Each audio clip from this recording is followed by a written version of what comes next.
And move to our right to fill up the seats because there's people that are in the hallway trying to get in. So if you can stand up and shift right, that will allow seats to free up and people to sit down. Thank you so much. All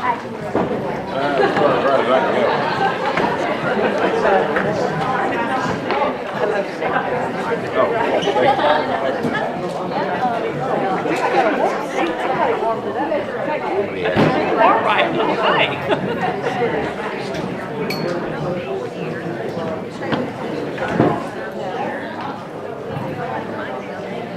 That was good work. Nice shift. See, we are stronger together. We all shift to the right. Yeah. So you were left. We should have gone to your left. You went to your left. That's true. It was my left. See, we shifted to the left. Everything's better now. So thank you so much. Thank you for coming out on this Wednesday evening on such a beautiful day. It's so nice to see so many people who care about democracy. I wish we had a rep who cared as much as all of you do. And I really wish that we had a representative who would take the time to come and talk to the people that he represents, to let them ask some questions. And fun fact, I have seen him in the wild. It has happened. There was a sighting. Now, I've lived here since 2006, and it's been one time, and truth be told, I turned away for a second, and when I turned back, he was gone. So the question that I would like to ask Kenny, one of the ones that really hit me just about a month ago was why? Why, when the new Green Deal was first proposed, was his knee-jerk reaction to immediately write an op-ed in the Dallas Morning News? Anybody read that? Yeah. And what he said in that op-ed was, you know what, man, this is really hard. It's too hard. I don't think we can do it, so why even try? And that shocked me because that defeatist tone, that is not the America that I grew up in. It's not the America where we stood up and said, the only thing we have to fear is fear itself. It's not the America where in a football stadium in Houston, Texas, a few decades later, we said we are going to the moon. And do you know why? Not because it's easy, but because it's hard. And right now, what I want to ask him is, why?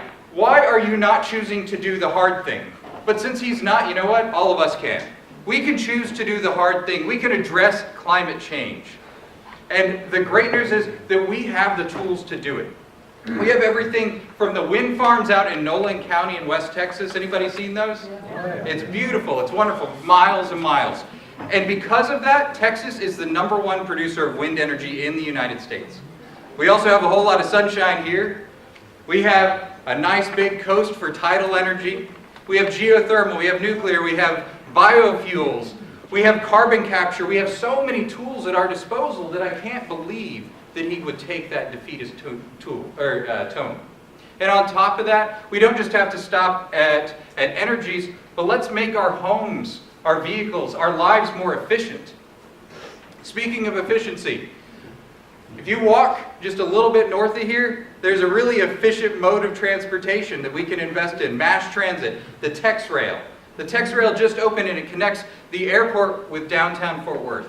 Now, speaking of the airport, all of the things that I've talked about and a few more have been used by Dallas Fort Worth International Airport to become the first carbon neutral airport in the Americas just a few years ago. And here's the fun part that goes along with it. While they were becoming carbon neutral, they also saved themselves $10 million a year in energy costs. So this provides jobs, it's cleaner, and it's fiscally responsible. We have the tools at our disposal. And it is time for us to stand up and say we are Americans and we can do the hard thing.